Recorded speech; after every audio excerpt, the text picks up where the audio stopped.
প্রতিদিন কাজ শেষ করে বাসায় গেলে মা স্ত্রীর বিরুদ্ধে এবং স্ত্রী মার বিরুদ্ধে নালিশ করেন। আমার আয়ের সকল অর্থ আমার মায়ের হাতে না দিলে উনি এগুলো নিয়ে বিচার সালিশ করেন। এক্ষেত্রে আমার করণীয় কি? খুবই গুরুত্বপূর্ণ একটি প্রশ্ন। আমাদের সমাজ এবং পরিবারগুলো দিন দিন ভয়াবহ থেকে ভয়াবহতর হয়ে উঠছে। বিশেষ করে বউ শাশুড়ি যে দ্বন্দ্ব, এই দ্বন্দ্বটি বিভিন্ন পরিবারে বেশ প্রকট আকার ধারণ করে।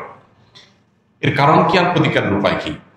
দেখুন, এদের যেহেতু সংখ্যাগরিষ্ঠ মুসলিমদের দেশ, বেশিরভাগ মানুষের দেশে মুসলমান এবং অন্য ধর্মাবলম্বী যারা আছেন, হিন্দু বা অন্যরা, তারাও দিন শেষে ধার্মিক, তার ধর্মের ব্যাপারে তিনি যথেষ্ট শ্রদ্ধাশীল এবং সিরিয়াস। এটাই হলো দেশের মানুষের বাস্তবতা। এদেশের ধর্মীয় যে বিধিবিধান আছে, সেই বিধিবিধানগুলো যদি আমরা চর্চাটা ভালোভাবে করি এবং সেগুলো চর্চা করার পরিবেশ যদি আমাদের দেশে থাকে, তাহলে এই জাতীয় সমস্যাগুলো সমাধানের পথ সবচেয়ে সহজে বের করা যাবে। কোরআন এবং হাদিস মায়ের বেশ কিছু অধিকারের কথা বলেছে, আবার মায়ের কিছু কর্তব্যও দিয়েছে। ঠিক যেমনিভাবে বাবার কিছু অধিকার আছে, আবার বাবার কিছু কর্তব্যও আছে। একইভাবে স্বামী স্ত্রী পরস্পরের প্রতি অধিকার যেমন আছে, আবার কর্তব্যও আছে। আমরা অধিকারের ব্যাপারে যতটা সচেতন, কর্তব্যের ব্যাপারে ততটা সচেতন না। আল্লাহ সুবহানাহু ওয়া তাআলা কোরআনে কারিমে বলেছেন, ওয়ালাহুন্না মিসলুল্লাযী আলাইহিন্না। মেয়েদের কিছু অধিকার যেমন আছে নারী হিসেবে, আবার তাদের কিছু কর্তব্যও আছে। অতএব যেমন কর্তব্য আছে, অধিকারও তেমন আছে, দুইটাই আমাদেরকে খেয়াল রাখতে হবে। বেশিরভাগ মায়েরা মনে করেন সন্তান হিসাবে দুনিয়াতে এসেছে আমার ছেলে আমার মেয়ে, অতএব তারা মরণ পর্যন্ত আমি যা বলবো সেই কথা মোতাবেকই চলবে। সন্তানদেরও যে কিছু স্বাধীনতার জায়গা আছে, তাদের যে কিছু অধিকারের ব্যাপার আছে, এটা বেশিরভাগ মা বাবারা আমাদের সমাজ বাস্তবতা বোঝার চেষ্টা করেন না। এই জন্য যিনি চিঠিটা লিখেছেন তিনি সঠিক লিখেছেন যে বাস্তবে আমাদের দেশে মা বাবার অধিকার সম্পর্কে অনেক বলা হলেও সন্তানদের অধিকার বা সন্তানদের প্রতি মা বাবার কর্তব্যের কথাটা সেভাবে বলা হয় না।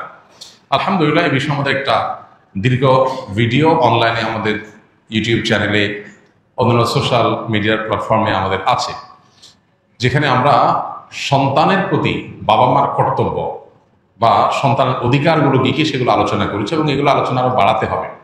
সন্দেহ নেই যে সন্তানের অধিকারের তুলনায় বাবা মার অধিকার বেশি, এই জন্য সে আলোচনাটা বেশি হবে, এটা অস্বাভাবিক নয়। কিন্তু সেটাই শুধু হবে আর সন্তানদের কোনো অধিকারের কথা আলোচনা হবে না, বাবা মারা জুলুম করবেন, সেটা কখনো হতে পারে না। মা হিসাবে, বাবা হিসাবে সন্তানের মধ্যে জুলুম করলে তার বিচারও আল্লাহ তাআলা করবেন। এটা গুরুত্বপূর্ণ একটা বিষয়। আর বউ শাশুড়ির দ্বন্দ্ব মূলত হয়ে থাকে এই জন্য যে পরস্পরের প্রতি আমাদের করণীয় বা কর্তব্য সম্পর্কে আমরা জানি না। একটা সন্তান যখন প্রাপ্তবয়স্ক হয়, সে যখন উপার্জন করে, তার সকল টাকা আর পয়সা এনে মায়ের কাছে দিতে হবে, বাবার কাছে দিতে হবে, তারা যা খুশি করবে না, শরীয়ত এটা বলে না। শরীয়ত বলে সম্পদ যে উপার্জন করেছে এর ব্যাপারে অধিকার একমাত্র তার। হ্যাঁ, উপার্জিত সম্পদ থেকে মার চলার জন্য, মার বেঁচে থাকার জন্য, সুস্থতার জন্য, চিকিৎসার জন্য যেটা প্রয়োজন সন্তান হিসাবে সাধ্য অনুযায়ী, মায়ের নিজের না থাকলে বা দেওয়ার মতো ব্যবস্থা না থাকলে অবশ্যই সন্তানকে সেটা বহন করতে হবে। আর স্ত্রীর সর্বাবস্থায় স্বামী হিসাবে স্ত্রীর ভরণ পোষণ এটার ব্যবস্থা করতে হবে। এর বাইরে উদ্বৃত্ত টাকা সেটা ছেলে কি মাকে উপহার হিসাবে অতিরিক্ত দিবে, না স্ত্রীকে দিবে, না কাকে কত দিবে, নাকি আদৌ কাউকে না দিয়ে নিজের অ্যাকাউন্টে রাখবে, এটা একান্ত তার ব্যাপার। এখানে শরীয়ত মা বাবাকে ইন্টারফেয়ার করার অধিকার দেয় নাই সেইভাবে যেভাবে আমাদের অনেক মা বাবা মনে করেন যে তাদের অধিকার আছে। ছেলে বিদেশ গেছে, উপার্জন করে টাকা পাঠাবে সব বাপের নামে মায়ের নাম, তারা যা খুশি করবে, তারা সেখান থেকে বৌমাকে যা দেওয়া দিবে আর যা নেওয়া দেওয়া না দিবে না। এভাবে আসলে ইসলাম মা বাবাকে এতটা অধিকার দেয় না যে সম্পদ সারা জীবন যা কামাই করবে সব বাপ মা যা ইচ্ছে তা করবে। জি না, এই সুযোগটা নেই। অনেক মা বাবা এটা জানেন না এবং এখানে অনধিকার চর্চা করেন তারা। সন্তান হিসাবে অবশ্যই মা বাবার সামনে যত বেশি সম্ভব নিজেকে বিনয়ী করে তুলবে, সমর্পণ করবে, তাদের কথা মতো চলার চেষ্টা করবে। তাদের লাগবে 10 টাকা, সম্ভব হলে 15 টাকা দিবে, তাদের যা দরকার তার চেয়ে বেশি দেওয়ার চেষ্টা করবে, তাদের চাহিদার চাইতে বেশি সেবা করার চেষ্টা করবে। এটা সন্তানের জায়গা থেকে তার মানসিকতা থাকা উচিত। মা বাবার প্রতি কর্তব্য বোধের জায়গা থেকে তারা আমাদের মা বাবা। আল্লাহর পরে তাদের সদাচরণ করার গুরুত্ব সবচেয়ে বেশি, আল্লাহর বলতেন পরে। অতএব সেটা খেয়াল রাখবে। কিন্তু মা বাবা এর মানে এই না যে সব কিছু মা বাবা নিয়ন্ত্রণ করবে। জি না, এখান থেকেই সংসারে অশান্তিটা শুরু। মা বাপ জানে না তাদের অধিকারের রূপরেখা কি এবং কতটুকু সীমানা আছে, এর বাইরে তারা মা বাপ হিসাবেও অধিকার চর্চা করতে পারে না বা তাদের ক্ষমতা তারা জাহির করতে পারে না। এটা আমাদের সমাজে জানাশোনা নেই। এই জায়গা থেকে সমস্যাগুলো তৈরি হয়। একটা হাদিস আছে, সেখান থেকে কিছুটা অনেকে ভুল বোঝেন।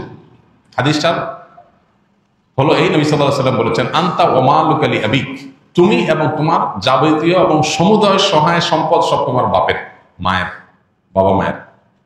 এই হাদিসের মানে অনেকে মনে করে যে কেউ যা কামাই করবে সারা জীবন যত কিছু করবে সব বাপ মা।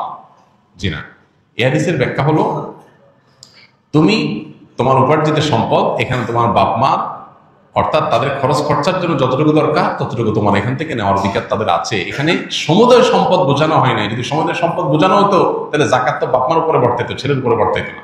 কারণ সম্পদ যদি একজনের হয় জাকাত তো আরেকজনের উপরে বর্তাবে না। এরকম আরো বহু প্রশ্ন তৈরি হবে। এই জন্য হাদিসটার ব্যাখ্যা আমরা অনেকে ভুল বুঝি এবং এর ফলশ্রুতিতে অনেক মা বাপ একটু বাড়াবাড়ি করেন, সীমালঙ্ঘন করেন এবং সেক্ষেত্রে স্ত্রীর সাথে ছেলের দূরত্ব তৈরি হয়। এগুলো আমাদের ব্যালেন্স করতে হবে। এবং একইভাবে আপনার সম্পদের ব্যাপারে স্ত্রীরও এই মানসিকতা থাকতে হবে যে স্বামী তার উপার্জন করার পর আমার ভরণ পোষণ ঠিকঠাক মতো দিচ্ছেন কিনা। যদি দেন, এরপর বাকি সম্পদ তিনি কি করবেন, তিনি কি তার মাকে দিয়ে দিচ্ছে অতিরিক্তটা, না ভাইকে দিয়ে দিচ্ছে, বোনকে দিয়ে দিচ্ছে, এটা একান্ত তার ব্যাপার। আমার এটা নিয়ে মাথায় ঘামানোর দরকার নাই, হেডেক নেওয়ার দরকার নেই। বেশিরভাগ মহিলাই অহেতুক পেরেশানি করে নিজেও কষ্ট পায়, সংসারটাকে অশান্তি করে। আমার পরিচিত এরকম আত্মীয় স্বজনের ভিতরে এরকম মেয়েদের কথা জানি যে স্বামী লক্ষ লক্ষ টাকা ধরা খাচ্ছে, কোথাও কাউকে দিয়ে দিচ্ছে, কোনো ভাবনা নেই।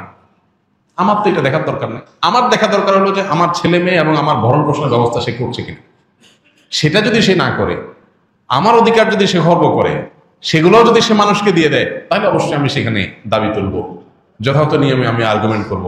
কিন্তু আমি আমারটা যথাযথ পাচ্ছি, আর দরকারটা কি? বেশিরভাগ মহিলারা স্বামীকে চায় কবজার ভিতরে আনতে, কন্ট্রোলের ভিতরে আনতে, যে আমার কথা উঠবা, আমার কথা বসবা, আমার কথা এদিক ঘোরাবা, আবার এদিক গাড় ফিরাবা। এই যে স্বামীকে গোলাম বানাতে চায়, এটা আরেক সমস্যা। তাহলে একদিক থেকে মা বাপের সমস্যা, আরেক দিক থেকে বইয়ের সমস্যা। এই সমস্যাটা কেন হয়? কারণ তার কতটুকু অধিকার আছে এটা সে জানে না।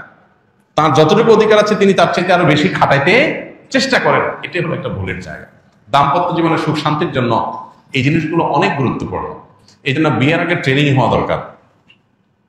সন্তানকে ছেলে মেয়ে করে বিয়ে করাবেন, সেখানে কি করবেন কি না করবেন, কোথায় অধিকার খাটাতে যাবেন কোথায় খাটাতে যাবেন না, এগুলোর উপর ট্রেনিং হওয়া দরকার। আমার অনেক দিনের স্বপ্ন ইনশাআল্লাহ এরকম একটা ট্রেনিং ডেভেলপ করার, যে বিবাহ ইচ্ছুক ছেলে মেয়েরা এই ট্রেনিং করবে। ডে লং ট্রেনিং হবে, পাওয়ার পয়েন্ট প্রেজেন্টেশন হবে, যে তারা দাম্পত্য জীবনকে সুখী করবার জন্য তাদের কোন কোন পলিসি পদ্ধতি অবলম্বন করতে হবে, চ্যালেঞ্জগুলো কিভাবে ওভারকাম করবে, এই সব বিষয়গুলো থাকবে। ইনশাআল্লাহ খুব শীঘ্রই আমরা এটা হয়তো ঘোষণায় যাবো এবং এই ট্রেনিংটা শুরু করব। তো আমাদের বাসা বাড়িতে যে অশান্তিগুলো আছে, যে কলহগুলো আছে, আল্লাহ তাআলা সেগুলোকে দূর করার তৌফিক দান করুন। সবাইকে যার যার অধিকার, সবাইকে যার যার করণীয়গুলো আদায় করার তৌফিক দান করুন। আমাদের বোনদের যারা স্ত্রী হয়ে কোথাও কারোর সংসারে আছেন, কারোর সাথে দিনাতিপাত করছেন, সেখানে নিজের অধিকারের চাইতে বেশি অধিকার খাটানোর চেষ্টা তার করা যেমন উচিত নয়, ঠিক একইভাবে মায়েদের বাবাদেরও উচিত নয় সন্তানের সম্পদ এবং উপার্জন করে অতিরিক্ত মাথা ঘামা। কোনো ছেলে বউয়ের পিছনে টাকা একটু বেশি খরচ করে, একটু বউ পাগল বেশি হয়।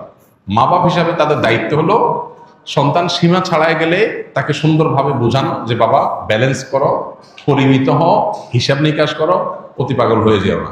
এরপর যদি দেখা যায় যে না ছেলে ভুল বোঝে বা বৌমা ভুল বোঝে, তো বাপ মা হিসাবে তারা তাদেরটা পাচ্ছে কিনা তারা দেখবে, বাকিটা নিয়ে মাথা ব্যথা করবে না, বরং আল্লাহর পরে হাওয়ালা করে দিবে। কারণ বিয়ের পর বিশেষ করে কয়েক বছর পর্যন্ত, একটা নির্দিষ্ট সময় পর্যন্ত এই পাগলামিগুলো ছেলেরা করে। এরপর আস্তে আস্তে হুঁশ ফিরে আসে, মাথায় ব্যালেন্স হয়, তখন সে আর আগের মতো পাগলামি করে না। এই টাইমটাতে মা বাবার সহযোগিতা করতে হয়, হেল্প করতে হয়। মা বাবা এখানে এসে জোর খাটাতে গিয়া অশান্তি সৃষ্টি করে দিলে এই যে পলাশ সাহার মতো ঘটনাগুলো ঘটে, এই ঘটনাগুলো যেন আমাদের পরিবারে না ঘটে, আল্লাহ আমাদের মা বাবাদেরকে এবং স্ত্রীদেরকে সবাইকে যার যার দায়িত্ব কর্তব্যের সীমা রেখাটা বোঝার তৌফিক দান করুন।